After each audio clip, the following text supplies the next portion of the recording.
금세기 최고의 역사가이면서 동시에 문명의 비평가인 영국의 아놀드 토인비라고 하는 박사님은 역사의 연구라고 하는 인문학의 정말 놀라운 걸작품을 발표한 바가 있습니다.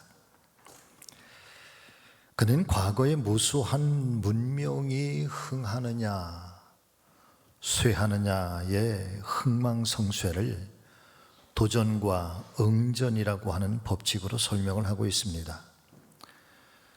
다시 말씀을 드리면 인류 역사상 가장 빛나는 문명을 이룬 민족들은 모두가 다 자연적인 도전 혹은 외부의 적들로부터 받게 되는 강력한 도전에 대해서 지혜롭게 응전하고 극복하게 됨으로써 지금도 찬란하게 빛나고 있다는 것입니다. 그런데 반대로 그와 같은 강력한 도전에 대해서 제대로 응전하거나 대응하지 못했던 문명이나 민족은 결국 역사의 무대 속에서 사라져 버렸고 인간의 기억 속에서 깨끗하게 지워져 버렸다는 것입니다. 토인비가 말하는 이 도전과 응전의 법칙에 의하면은 아마도 이와 같은 공식을 좀 성립하게 할 수 있지 않을까 싶습니다.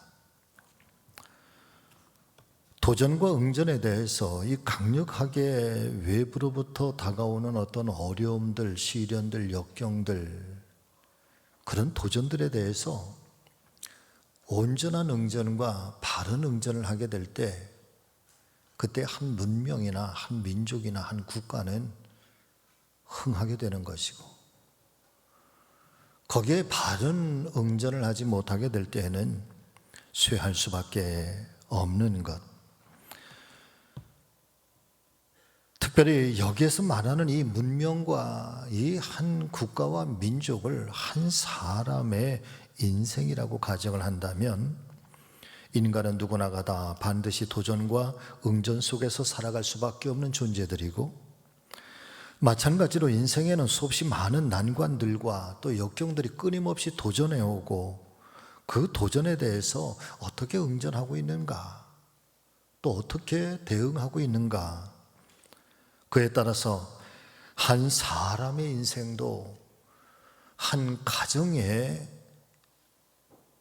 일들도 나아가서는 한 나라와 한 민족의 운명도 바뀌어질 수밖에 없는 것입니다. 이와 같은 도전과 응전의 법칙은 사랑하는 성도 여러분들이요, 기독교의 2000년 역사 속에서도 적용이 되어져 왔습니다. 초대 기독교는 정말 아주 작은 그런 소규모의 그런 신앙 공동체였었지만은 그런 작은 신앙의 공동체가 로마라고 하는 이 거대한 권력의 핍박과 박해 속에서도, 또 특별히 같은 동족인 유대인들의 이 철저한 반대와 차별을 받으면서도 그들은 끝끝내 믿음으로써 응전하고 마침내 그 모든 시련과 역경들을 극복하면서 기독교 신앙의 꽃을 피워온 바로 그 신앙의 공동체가 초대 기독교였었던 것입니다. 어쩌면 이 모진 박해와 핍박, 이 밖으로부터 오는 이 강력한 도전이라고 하는 것이 오히려 교회와 성도들을 더욱더 강하게 만들어 주었고, 그런 열심과 사명은 계속해서 이 하나님의 거룩한 교회가 부흥하게 되고, 그리고 온 세계를 복음으로 그렇게 하나님의 나라를 선포하면서 나가는 세계사의 아주 중요한 역사를 차지할 만큼 그 역할을 감당할 수 있게 된 것입니다. 그런데 불행하게도 AD 500년경부터 기독교의 부흥과 성도들의 성장이 멈추고 서서히 쇠락하기 시작하게 되는데, 그 쇠락하는 가장 큰 이유, 가장 중요한 요인은 바로 외부로부터의 박해와 핍박과 거친 도전이 멈추었기 때문이라는 것입니다. 박해가 멈추니까 힘이 없었던 교회가 이제 반대로 힘이 있는 위치로 바뀌어지게 되고, 기독교회는 더 이상 복음을 전하고 사람들에게 예수 그리스도의 십자가와 부활의 신앙을 설득하고 전하지 않아도 자연스럽게 사람들이 교회로 몰려오기 시작하고, 교회는 장대해지기 시작하는데, 그러면서 난관도 핍박도 시련도 받지 않게 되는, 그리고 결국은 그와 같은 결과가 무엇이었을까요? 인류의 역사상 가장 암울했던 시기라고 일컫는 중세 시대까지 약 1000년 동안 사랑하는 성도 여러분들이여, 교회는 하나님의 영광을 추구하는 것이 아니라 교황권으로 대표되는 인간의 영광을 추구하면서 결국에는 교회가 세상으로부터 배척을 당하고 외면을 당하게 되는 그런 중세의 시대를 맞이하게 되었던 것입니다. 겉으로는 얼마나 화려했습니까? 오늘날 세계에 존재하고 있는, 현존하고 있는 유수한 성당들이 여러분 대부분 다 그때 당시에 지어졌던 화려한 성당들이었던 것입니다.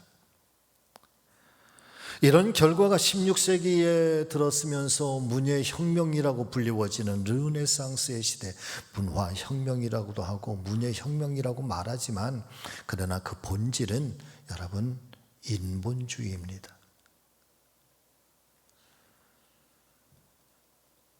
하나님의 이름이 처참하게 내려짐을 당하게 되고, 그리고 하나님의 그 영광의 자리에 사람의 이름들, 소위 인간의 인본의 문명들이 들어서기 시작하면서, 물론 역사의 진보라고 하는 것은 다양하게 이루어지기 마련이지만, 그러나 안타까운 것은 하나님의 거룩한 교회와 성도들이 그렇게 낮아지고 세상 속에서 배척을 당하고 외면을 당할 수밖에 없었다는 것이죠.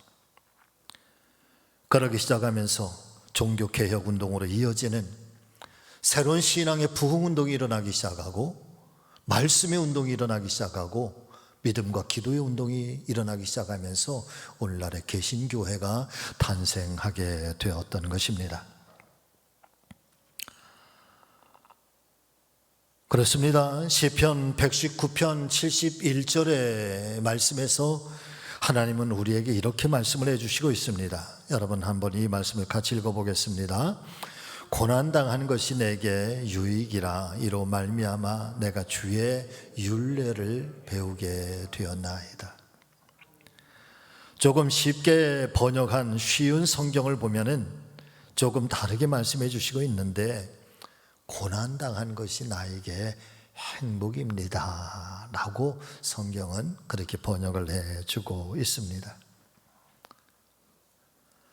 고난과 핍박과 시련, 이 강력한 도전이라고 하는 것이 힘들게는 하였지만, 그러나 오히려 교회와 성도들에게서는 정결해질 수 있고 교회다워질 수 있고 성도다워질 수 있는 그런 신앙의 큰 밑거름이 될 수 있었다는 이야기입니다. 사랑하는 우리 교회 믿음의 가족 여러분, 저와 여러분들께서는 반드시 인지하고 계셔야 될 상황이 하나 있는데, 그것은 우리가 이 세상을 살아가는 동안에 필연적으로 갖가지의 난관들, 거친 도전들, 이 시련과 역경이 끊임없이 도전해 온다는 사실을 절대로 잊지 마시기를 바랍니다. 예수님께서도 이렇게 말씀해 주시지 않으셨습니까? 요한복음 16장 33절 이하의 말씀에 보면은 너희가 세상에서는 환난을 당한다. 환난을 당한다. 이 말씀은 예수님을 믿든지 안 믿든지 이 세상을 살아가는 사람들이라고 한다면 누구라 할지라도 필연적으로 이 고난의 문제들이 도전해 온다는 것입니다. 가정의 문제이든 물질의 문제이든 건강의 문제이든 자녀의 이런 가정사의 문제이든 삶에 문제가 없는 사람은 아무도 없다는 사실을 잊지 말라는 의미일 것입니다.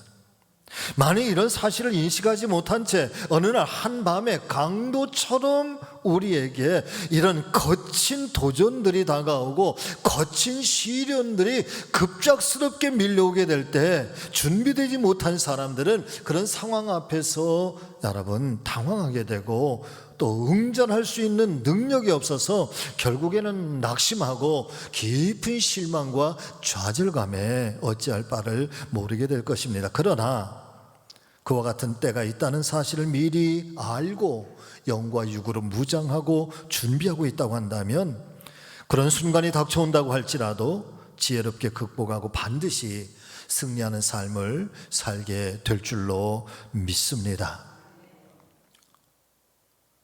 오늘 말씀의 제목은 도전과 응전입니다.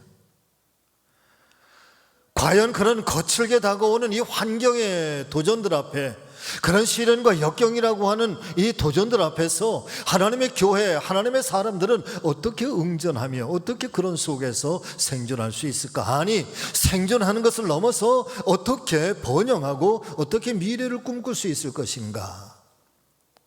오늘 말씀 안에서 다시 한번 우리가 은혜를 덧입고 여러분 새로운 힘을 얻어서 오늘 이 성전의 문을 기뻐하며 나서는 우리 믿음의 가족들이 다 되시기를 예수님의 이름으로 축원합니다. 첫 번째는 여러분 같이 하십니다. 믿음은 도전과 응전 속에서 나를 살아있게 합니다. 아멘. 오늘 성경은 이렇게 말씀해 주시고 있지요. 고린도후서 11장 29절과 30절의 말씀을 보면은 누가 약하면 내가 약하지 아니하면 누가 실족하게 되면 내가 애타지 아니하더냐. 내가 부득불 자랑할진대 나는 약한 것을 자랑하겠노라. 바울의 고백입니다.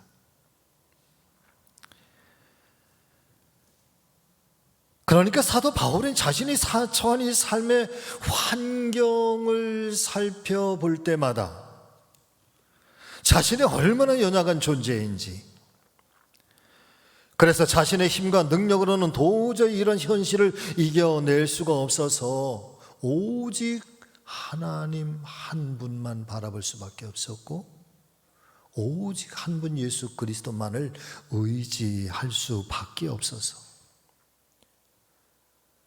그리고 그 믿음을 가지고 이렇게 다가온 수없이 많은 환난과 또 고난과 역경과 핍박과 시련들을 이겨낼 수 있었다.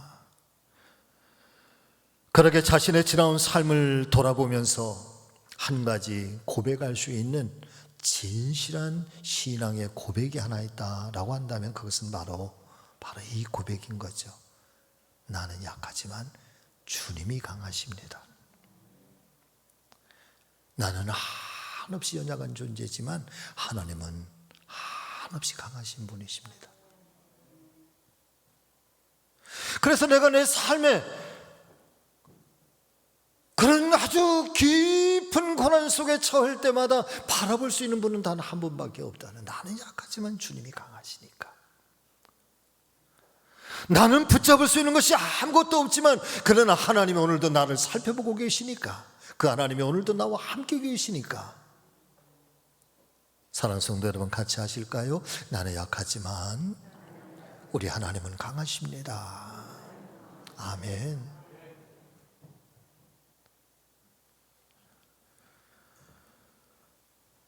우리의 믿음은 이 도전과 응전 속에서 나를 성장하게 할 뿐만 아니라 사랑하는 믿음의 가족 여러분, 내가 살아있다는 사실을 깨닫게 하신다는 것을 믿으실 수 있기를 바랍니다. 말씀을 보면 사도 바울이 여기저기 복음을 증거하며 전도 여행을 다닐 때 수많은 사람들, 특별히 유대인들은 바울을 죽이려고 하였습니다. 왜냐하면 유대인들의 입장에서는 철저하게 자신들을 강변해 왔었던 이 사울이라고 하는 젊은 청년, 어쩌면 그 유대인들의 미래, 이 유대교의 정통적인 교리와 율법에 대해서 최고의 스승으로 성장할 수 있었던 가말리엘의 수송문화생 사울이 어느 날 갑자기 그 마음이 변하고 그 뜻이 변하여서 이제는 예수 그리스도의 십자가와 부활을 증거하는 전도자로, 그리고 가는 곳곳마다 교회를 세우며 그렇게 하나님의 거룩한 일들을 이루어가는 그런 바울의 모습을 보면서 그들은 눈의 가시처럼 여겨졌을 것입니다. 심지어 어떤 사람은 이렇게 말합니다. 사도행전 23장 14절의 말씀을 보면은 대제사장들과 장로들에게 가서 말하되 우리가 바울을 죽이기 전에는 아무것도 먹지 않기로 굳게 맹세하였다. 그래서 예루살렘으로 다시 돌아가는 그 바울을 이제 암살하기 위해서 수없이 많은 유대인들은 적어도 40명 이상의 암살단들을 곳곳에 배치해서 예루살렘에 들어오는 바울을 죽이기로 그들은 작정을 했던 것이지요.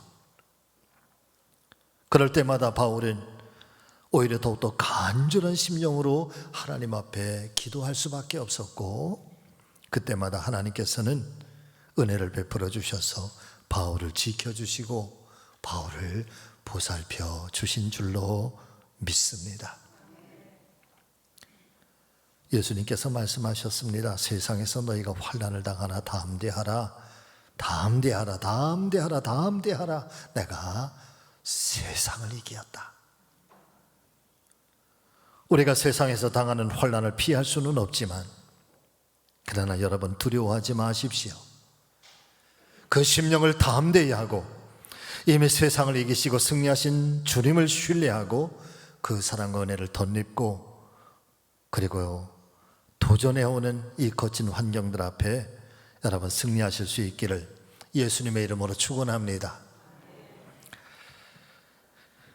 제임스 와트라고 하는 사람이 그린 소망이라고 하는 아주 세계적인 명화가 있는데, 여러분 영상으로 보고 있는 바로 이 그림입니다. 저 둥그런 것은 지구를 상징하는 것이고, 그 지구 위에, 그런데 지구 안에가 아니라 지구 바깥에 있는 한 사람, 여러분 아주 어린 한 소녀입니다. 근데 자세히 보시면 남루하죠. 그리고 눈은 손수건으로 가려져 있어서 앞을 볼 수 없는 캄캄한 그런 어둠의 시간들. 그리고 조그만 그 악기는 하프라고 하는 악기인데, 그림으로는 잘 보이지 않지만 실제적인 그 진본을 보면은 그 저 하프의 줄들이 가닥가닥 다 끊어져 있는데 딱 한 줄만 남겨져 있는 것입니다. 온전하게 하프줄이 다 있어도 연주한다는 것이 쉽지 않을 텐데, 다 끊어지고 남겨져 있는 단 한 줄의 이 하프를 가지고 아주 깊은 은혜 가운데 연주하고 있는 이 어린 소녀의 모습, 이것이 소망이다. 소망이다.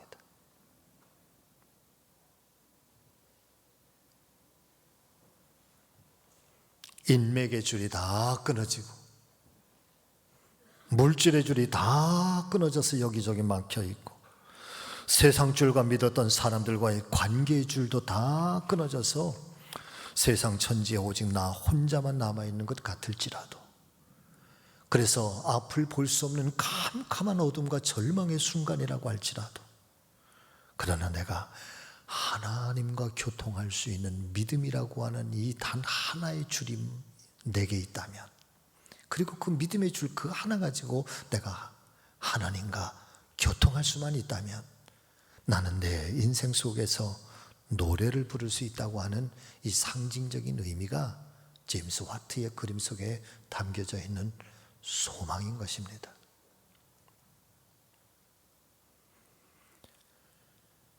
아무리 도전해오는 환경이 힘들고 환난과 핍박이 거칠다 할지라도 사랑하는 믿음의 가족 여러분, 우리 하나님과 교통하는 사람에게는 여전히 소망이 남아있는 줄로 믿습니다. 우리를 피곤하게 할 수는 있지만, 우리를 힘들게는 만들 수 있지만, 그러나 우리 자신의 심령을 오히려 더욱더 강건하게 만들어주고, 그런 속에서도 내가 살아있게 하는 그런 아주 강력한 은혜의 힘은 여러분 고난 속에서 하나님을 바라보는 소망으로부터 온다는 사실을 믿으실 수 있기를 바랍니다. 아무쪼록 예수 그리스도라고 하는 이 이름의 소망에 한 줄을 붙들고 나아가는 우리 성지교회 모든 믿음의 성도님들 되시기를 우리 주님의 이름으로 축원을 드립니다. 자, 두 번째는 힘들고 어려운 때일수록 여러분 목표가 분명해져야 합니다. 그리고 그 목표를 향해서 강력하게 도전해야 합니다.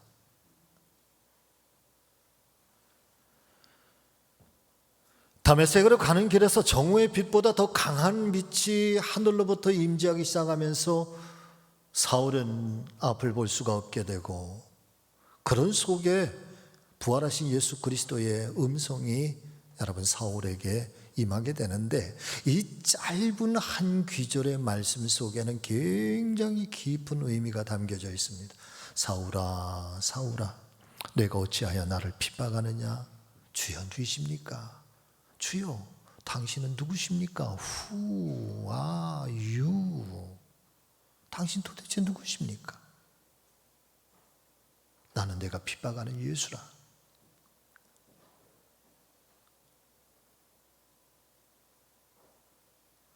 내 인생 속에서 단 한 번도 경험해 보지 못했던 당신,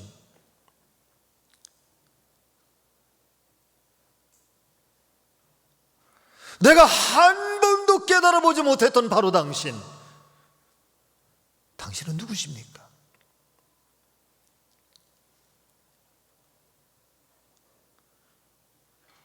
무엇 때문에 저를 찾아오신 것입니까? 왜 나를 찾아오신 것입니까? 왜 나를 만나려고 오신 것입니까? 내 인생 속에 당신은 어떤 의미입니까? Who are you? 당신 도대체 누구십니까?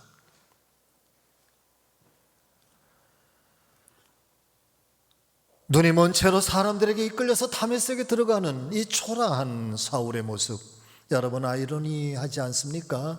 사울이 다메섹을 향해 갈 때는 살기가 등등해서 기독교인들을 잡아서 죽이고 감옥에 가두고 핍박자로서 아주 당당하게 그렇게 다메섹을 향했던 사울이 그 골짜기에 부활하신 예수 그리스도를 만나고 이제 앞을 볼 수도 없고 자기 혼자 나갈 수도 없고 다른 사람들이 이끌어주지 않으면 갈 수 없는 그런 초라한 모습으로 그렇게 다메섹을 향해서 나가게 되는데, 그 다메섹에서 아나니아라고 하는 선지자를 만나 그의 인생은 새로워지게 거듭나는 인생을 살게 되는데, 그 아나니아를 향해서 이 사울이 어떤 사람이 될 것인지 미리 계시적으로 예수님께서 말씀하셨습니다.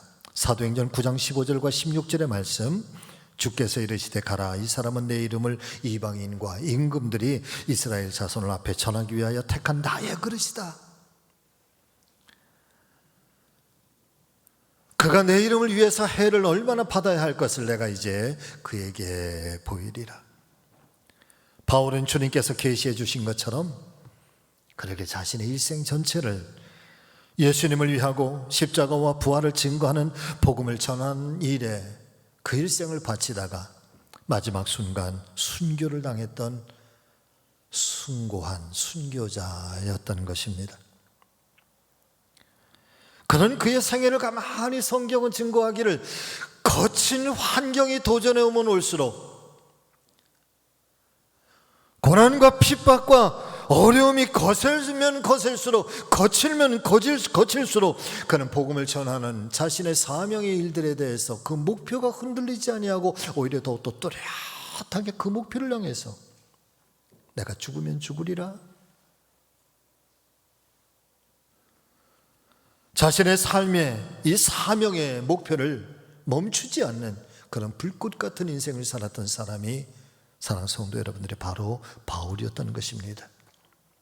그 바울이 얼마나 이 사명에 충실했는지 오늘 본문은 한 대목을 우리에게 말씀해 주시고 있는 것인데, 23절부터 28절의 말씀을 여러분 우리 한번 마음판에 새기면서 같이 읽어보겠습니다. 내가 수고를 넘치도록 하고 옥에 갇히기도 더 많이 하고 매도 수없이 맞고 여러 번 죽을 뻔하였으니 유대인들에게 40에 하나 감한 매를 5번 맞았고 3번 태장으로 맞고 1번 돌로 맞고 3번 파선하는데 일주야를 기품에서 지냈으며 여러 번 여행에 강의 위험과 강도의 위험과 동족의 위험과 이방인의 위험과 신의 위험과 광야의 위험과 바다의 위험과 거짓 형제주의 중에 위험을 당하고 또 수고하며 애쓰고 여러 번 자지 못하고 줄이며 목마르고 여러 번 굶고 춥고 헐벗었다. 그러나 이 외의 일들은 고사하고 오히려 날마다 내 속에 눌리는 것이 있으니 내가 모든 교회를 위하여 염려하는 것이다.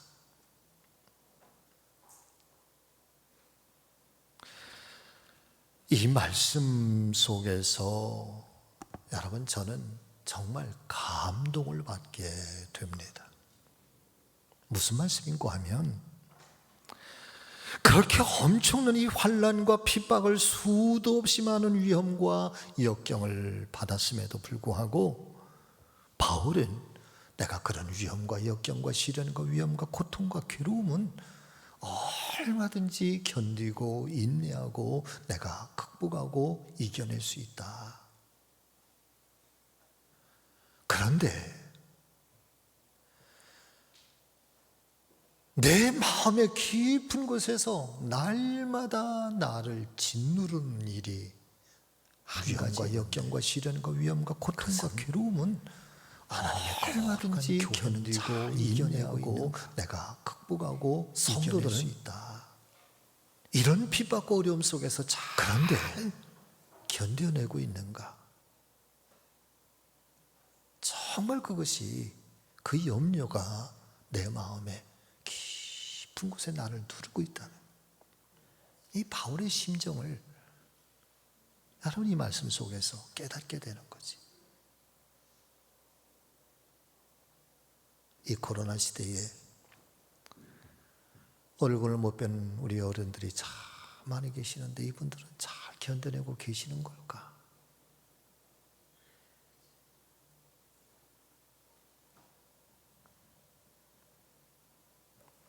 이 코로나라고 하는 이 거친 파도가 사정없이 전 세계에 특별히 교회와 성도들을 여러분 덮쳤습니다. 코로나 사태도 새로운 국면에 들어서고 있는 것 같습니다. 그런 의미에서 오늘 우리는 말씀을 통해서 코로나 이후의 시대를 우리가 준비하면서 그렇게 몰려온 코로나라고 하는 이 거친 도전 앞에 이제 교회와 성도들이 어떻게 응전해 갈 수 있을 것인가? 여러분 새로운 도전이 필요합니다. 새로운 응전이 필요합니다. 여러분 같이 아십니다. 도전하지 않으면 아무것도 이룰 수 있는 것이 없습니다. 아멘. 도전하지 않으면 아무런 일도 일어나지 않습니다.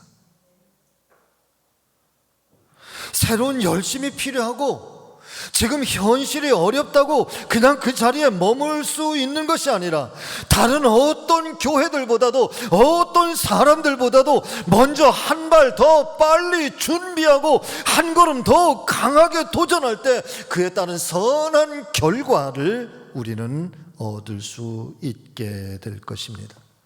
모든 상황이 좋아질 거라고, 모든 현실이 안정될 때가 있을 거라고 여러분 지금은 기다리는 때가 아니라는 거예요. 힘들고 어렵겠지만 선제적으로 이 상황을 헤치고 도전하고 목표를 정하고 전진해야 할 시간, 힘들고 어려운 상황이기 때문에 멈추어야 한다, 돌아서야 한다, 후퇴해야 한다. 그러나 오히려 바울처럼 어려운 때이기 때문에 더욱더 강하고 담대하게 그리고 헤쳐나갈 때 여러분 전능하신 하나님께서도 우리를 도와주실 줄로 믿습니다. 제가 목회를 하면서 지난 2년이 어쩌면 가장 힘들었던 시기가 아니었을까 싶습니다. 사람이 저를 괴롭게 하고 또 어떤 일들이 저를 고통스럽게 해서가 아니라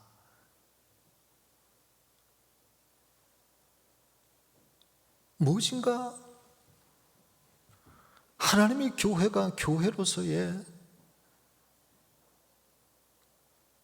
세상 속에서 정말 이 소금과 빛의 귀한 사명을 감당할 수 있는 어떤 일들을 도모하고 그 일들을 도전해 가야 되는데, 그래서 그 하나님의 이름을 높여드려야 되는데 지금은 가만히 있어야 될 때라는 거예요. 이런 때에, 이런 시기에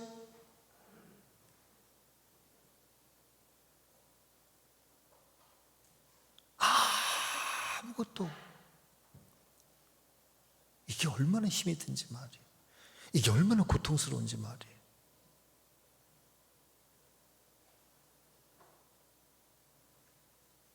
이제 새로운 국면에 접어들게 될 것이고, 어떤 교회보다도 먼저 선제적으로 우리 교회가 어떤 꿈을 꿀 것인지, 어떤 교회를 향해서 나아갈 것인지, 어떻게 건강한 교회로 하나님 기뻐하는 거룩한 제단으로 세워갈 것인지 기도하면서, 사랑하는 성도 여러분, 지금은 도전이 필요할 때입니다. 함께 일어나 이 길을 나아갈 수 있는 우리 사랑하는 모든 믿음의 가족들, 우리 성지 가족들이 되어주시기를 예수님의 이름으로 축원합니다.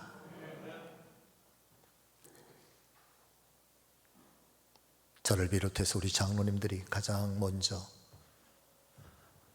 제 선두에 서서 달려갈 것입니다. 여러분 뒤에서 기도하시면서 함께 받쳐주시고, 우리가 서로가 서로를 격려하면서 다시 한번 회복합시다. 다시 한번 하나님의 영광을 이루어 갑시다. 세상 속에 하나님의 거룩한 이름이 높임을 얻을 수 있도록 교회가 교회로서의 사명을 감당합시다. 그리고 우리 성지교회가 이 땅에 그렇게 전설처럼 역사 속에 빛나는 그런 교회가 될 수 있도록 먼 훗날 그 코로나 시대에 그때야 우리의 믿음의 선조들은 이렇게 극복해 왔노라고 믿음의 후대들에게 자랑스러울 수 있는 우리 모두가 될 수 있기를 간절히 소망합니다. 말씀을 마칩니다. 사랑하는 성도 여러분, 힘들고 어려운 문제들이 닥쳐올 때 가장 먼저 하나님 앞에 기도하시기를 바랍니다. 그리고 믿음의 눈을 열어 주님을 바라보시고 담대하게 여러분 도전하며 나가는 우리 모두가 되기를 간절히 소망합니다. 금주 한 주간도 하나님께서 도와주실 것입니다. 기도하겠습니다. 살아계신 아버지 하나님,